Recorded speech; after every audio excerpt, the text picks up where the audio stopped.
Hey guys, what's going on? It's Christian. Thanks for joining me again. Today we are going to talk about strategies for pricing your photography. All right, and here's how we're going to do that.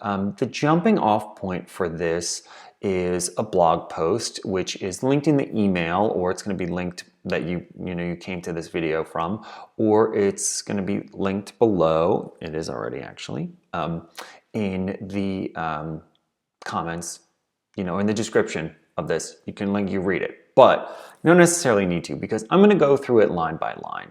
And I do want to just say a caveat before I go into this that, this is a relatively small blog post and this is a huge topic. That being said, so it's like the expectation that they're going to knock it out of the park in like 750 words, absolutely not. So just giving it a good try is important. However, I do have to say that when I finished reading this, or as I was reading this, I didn't feel like I got a lot of clarity. I didn't feel like it was very specific, and I also didn't feel like I had actionable steps or tips. And so what I did was, at the end of this video, I'll go through some tips that I have that I find really helpful when it comes to thinking about pricing. So, stay tuned for that. Okay, without further ado, here we're gonna go. I'm gonna go through a quick summary of it and tell you what I think about it. So, one of the things that I didn't necessarily understand about the article is, are we talking about pricing for the shoot, or are we talking about product that you would sell afterwards, or packages? It was just pricing your photography, but those are really different things, and I'm going to talk about that later in the tips. So I was kind of like, what's going on? These are different. Okay. One of the things, their first tip is to figure out, what you do that's different from other photographers in your area and how this is a value to the client. Now, what they mean about what you do is really things like the gear you use, the studio you use, the vendors you use, and how is that valuable to the client. I have to say this one didn't sit so great with me. I wasn't like, yay, I 100% believe that. Because in all honesty, most of the time, your client doesn't know if you're using a $500 speed light or a strobe, or if you're using a $2,500 strobe. And at the end of the day, it doesn't really matter to them. So you want to think about what really matters to the clients and what's valuable to them. And a lot of times those kind of things, like if your studio is big or medium or rented or you own it, like not as important to them as we would think it is. They're not photographers, they don't know. Another thing is they suggest in this post that you figure out how much time you spend on each job and what these hours are worth.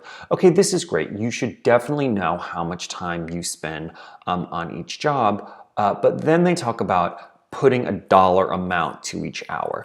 That is good as well. However, I do have a caveat around that. One of the psychological things that happens when you get paid in big chunks, which is almost always what happens with photographers, we don't get a weekly, we get a big chunk of money, is that you start to do this psychological trick where you start to think like, well, I made $3,000 today. I make $3,000 a day.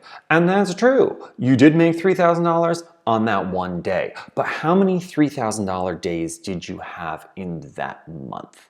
And what you need to do is you need to start thinking about not hourly, but about, weekly what you get, and monthly what you get, and yearly what you get. You need to really and this is kind of difficult to hear when you're just starting out because you're like, I want any money. Yes, I feel you on that.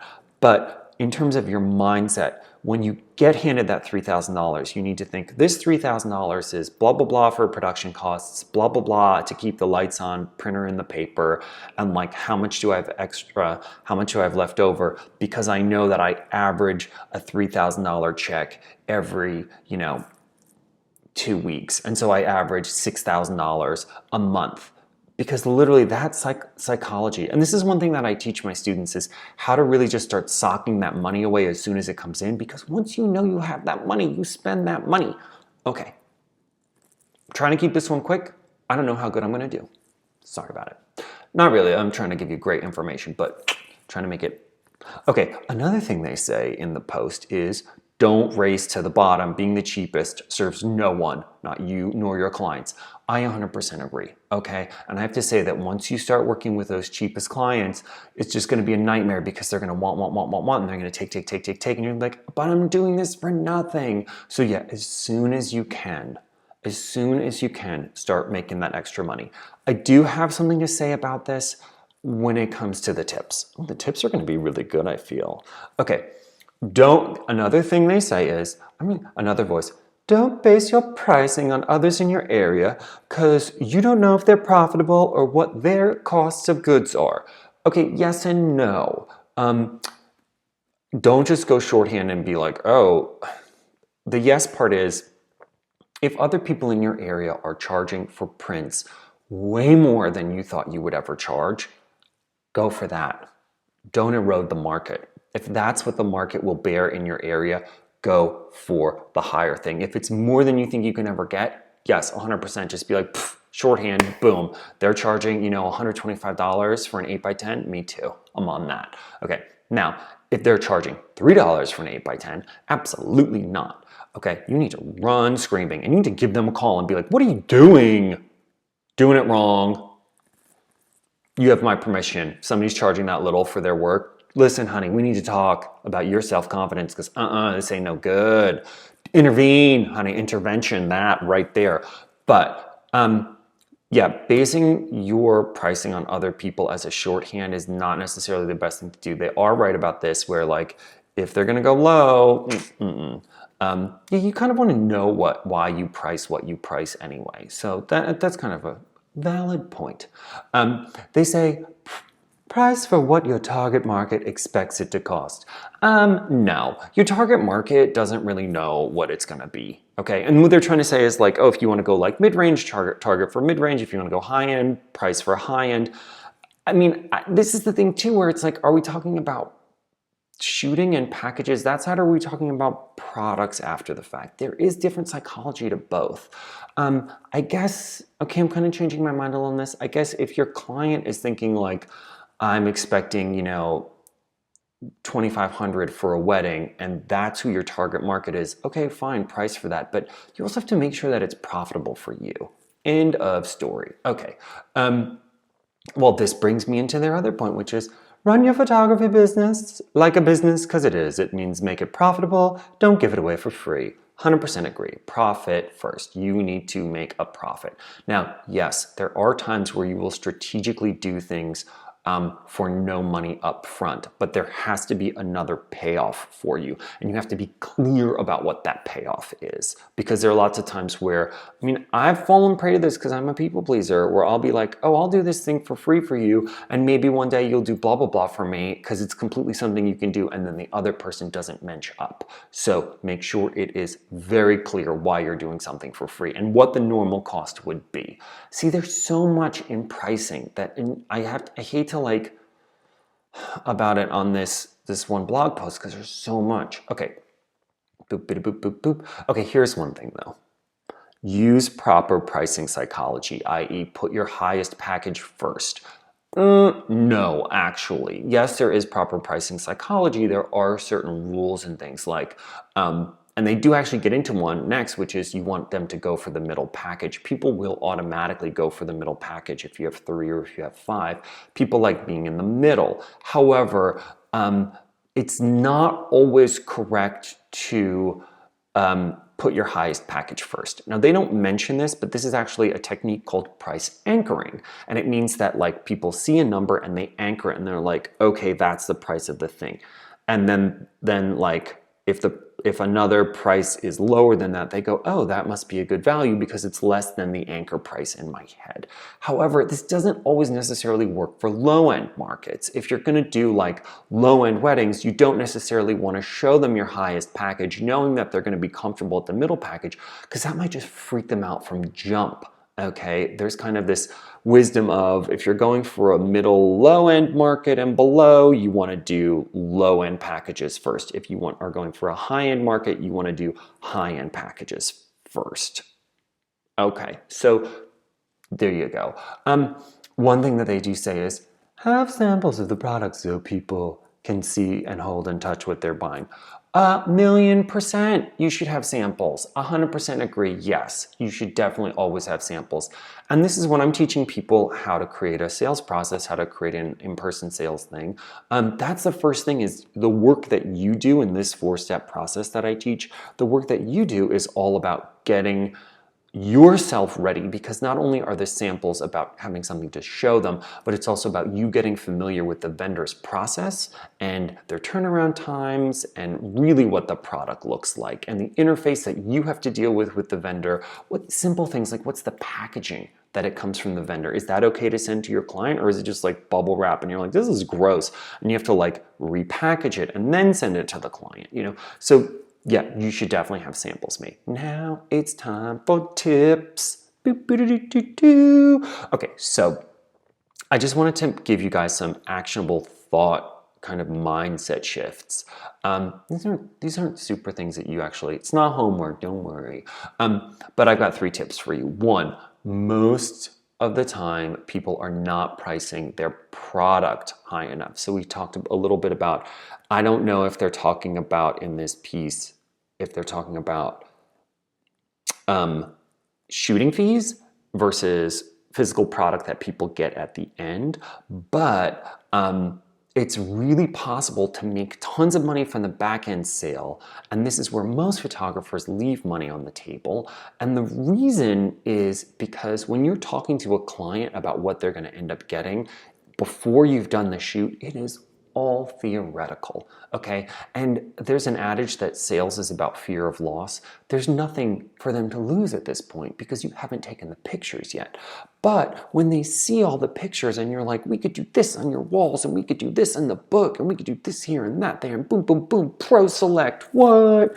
When they see that, and then all of a sudden you're like, okay, now let's whittle this down to what you want and throw things away and you'll never see them again. Oh, honey. Credit cards, checkbooks, dollar bills, money orders, coins from the cushions in the sofa, it all comes out. It's a different thing because it's real to them at that point. So this is why a back-end sale is so successful. And one of the things that I wanted to mention is that there are lots of photographers, myself included, who either intentionally or unintentionally, that was me, will walk into a situation and do a job for little to no money and turn around and make great money on it after the fact. The first time I ever tried IPS, I took a $0 job and made it into a $5,000 job. And that's not completely unusual. There is a very specific process you need to do to make that happen, but the pricing on the front end is not necessarily as important, depending on what kind of photography you're doing, as what's going on in the back end. So the back end sale is where people really leave money on the table, and it is super important. So that's why I'm like, there's so much pricing strategy that can happen, like the front end versus the back end. They're 2 kind of separate animals. Okay.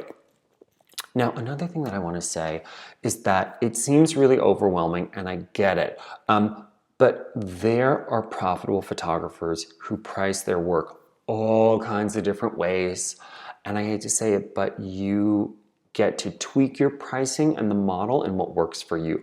I mean, I've spoken with photographers, like a particular pet photographer I know, who I was like, oh, you said that this is your most popular package, and she was like, yeah. And I was like, well, what are your other packages? And she was like, I don't have any. I was like, what do you mean? She's like, I was like, most popular? And she's like, yeah, it's the only one. She's like, because this is what people need. I know what I'm doing, and I know like what you need, and you need this, and this is what I charge for this. And then she had a back end sale, and she made more money on the back end as well. And so it's like, so the bottom line is you will find out what works for you. You've got to explore it a little bit. You've got to be open, because just because it works for one photographer that you love doesn't necessarily mean it's going to work for you. Be open, okay? But you will get it to work. There is going to be a magic formula that works for you, your energy, your business, and your clients. You can work it out. Okay, last tip. This one is interesting, and I never hear anybody say it, so I'm going to say it because this is my very firmly held belief. The product is actually more valuable to the client over time. So I want you to think about what the actual price value is for them in 3 years. And this is something I didn't say in the email exactly because I knew it wouldn't come out right because it didn't have my tone. But I teach my students, when you are thinking about pricing, I want you to think about this horrible moment where if you were to go back to your client's house, take the prints off the wall or take the book and then negotiate for the price after they've been living with it for years, what would they pay then? And it's a crazy thought experiment, but it works because I literally have clients come up to me years later and they're like, I didn't understand the book process and why we were doing it and spending all this time and money on it when we did it. And they're like, but now years later, now that my kids look different than they did then, now I can open this book and look at this moment in time from years ago and see like, oh my God, that was my kid at 13. This is where my family was. They're like, I get it. I understand. People come to me and they literally tell me 10 years later, thank you so much for those books. I love them. And they love them more now than they did when you were like sitting there in their living room or in their kitchen when I'm like sitting there being like, yeah, okay, so it's going to be $2,500 for just this one payment. You know, then they're like, what? But years later, they forget about the money and the book is its own value. So the physical product is so important because that's the anchor that they take. That's the thing that they take with them that becomes more and more valuable over time. So that's tip number 3 is don't think about your pricing as how important it is now. Don't even base it necessarily on you in terms of your work or your worth or your equipment, or it's not about that. It's about how valuable is this to the client in years to come. Okay. Listen, where are you struggling with pricing? Let me know what your problems are when it comes to pricing.